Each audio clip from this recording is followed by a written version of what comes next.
We are your home theater and AV questions answered.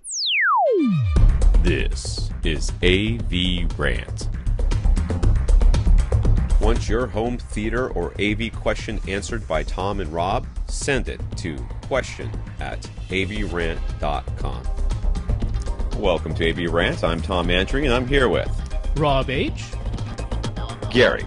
Gary found a 28-year-old article titled A Matter of Diffusion, describing the benefits of using diffusion in a listening room. At the same time, this is a relatively new idea, and RPG was the company attempting to popularize their quadratic diffusers.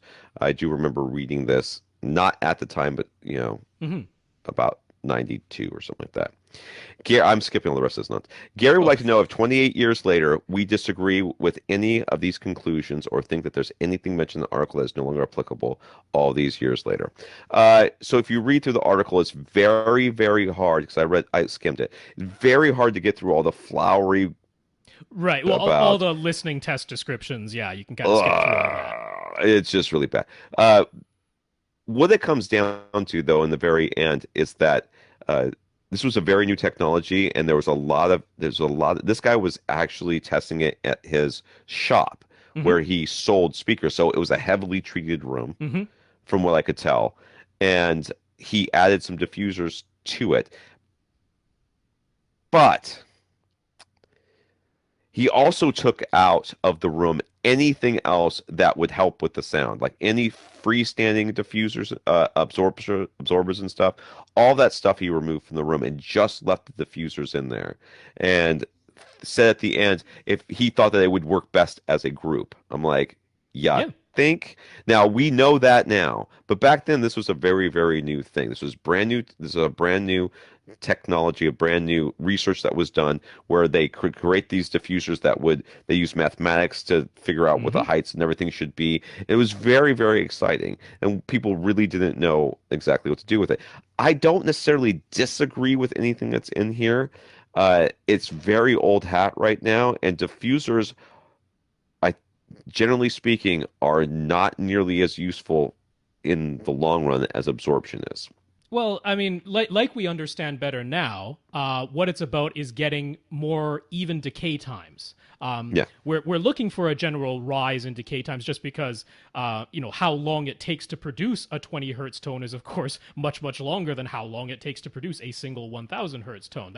So you're naturally going to get a slower decay time the lower you go in frequency. But what we don't want to have is a whole bunch of spikes along the way. You want sort of a smooth, gradual rise in decay times that more or less follows how long it takes to produce that sound. In other words, your room isn't adding a bunch of ringing at certain particular frequencies and not others, which is what it'll do normally. So diffusion helps you to even out those decay times in the higher frequencies, and then bass trapping and absorption helps you to even out those decay times in the lower frequencies, and we understand that quite well now. So really, his final conclusion of, I think what would work best is corner bass traps, absorption more towards the front of the room to catch the early reflections, diffusion towards the back of the room and the sides of the room to, better increase the sense of spaciousness. I'm like, yeah, that's exactly what we do now. I think he's bang on with that. So, but, this was early on. This was all based on just pure listening experience and saying, what do I think would work best? And I think they came to what we now understand why is sort of the best way to come about this. So I don't disagree with the final conclusions of this at all. I think what doesn't apply anymore is when they said that diffusers are expensive and ugly. I'm like, they've gotten better. They're not so expensive. They're not so ugly anymore. So that's they were very, very expensive. They were made of wood. He was like, we should cover them with grill fabric or something. I was like, we should, and we did. So we did a lot to make these things look better. So I completely agree with that. Gary still only has 5 speakers in this dedicated theater, but he was watching Master and Commander, and there was a scene with distinct footsteps coming from overhead. These sounded very convincing with just his surround speakers, and it made him wonder what it sounds like with Dolby Surround up mixer and his actual speakers overhead. So, if they were actual speakers overhead, could Rob give it a try and describe the differences in how it sounds? I did. I obliged. Now, it's important to keep in mind, in my setup, what I'm running, I actually settled on having 5 regular speakers plus front wides. So I don't have any surround backs. I've got 5 regular speakers and front wides. And then I have front heights and rear heights. So I don't have any speakers on my ceiling. All of my height speakers are on stands elevated above me. So I don't have top middles directly above me or something like that. So got to keep that in mind first. But my basic feeling of this was, this was mixed. This wasn't mixed in Atmos originally, Master and Commander. It was mixed in 7.1. And so they used a similar trick, like there was that movie The Others with... Nicole Kidman. Nicole Kidman, that's right. And they had a particular scene I remember really vividly where someone goes like stomping across, like you're... Characters go stomping across, and it sounded really convincing in just 5.1.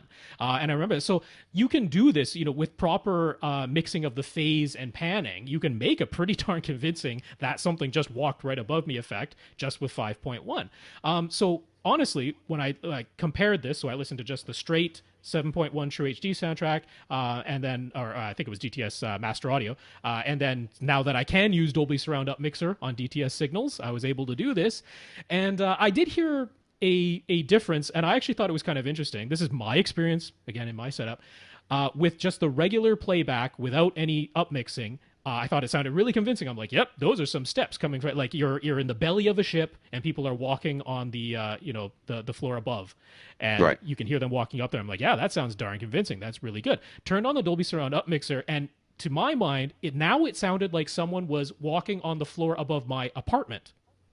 Okay, versus it didn't sound like I was in a ship with someone walking. It sounded like someone in real life was walking on the floor of my apartment, or on the ceiling of my apartment. So there was a slight difference because it was like, it sounded more distinct and clear and almost like this is happening in real life, but it sounds like it's happening to my room as opposed to the more echoey sound of the ship.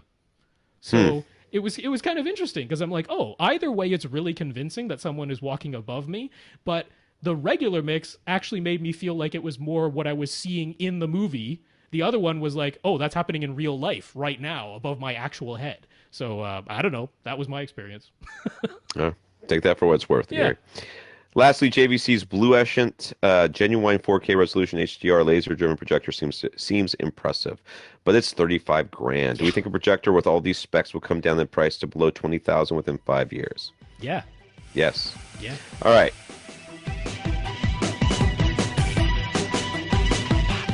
Want your question answered? Send it to question@avrant.com.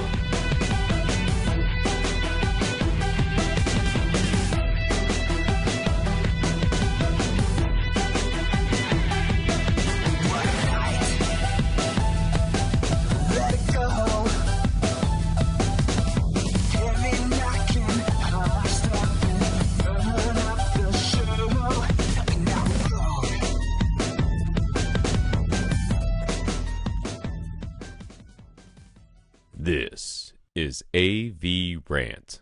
Now go out and listen to something.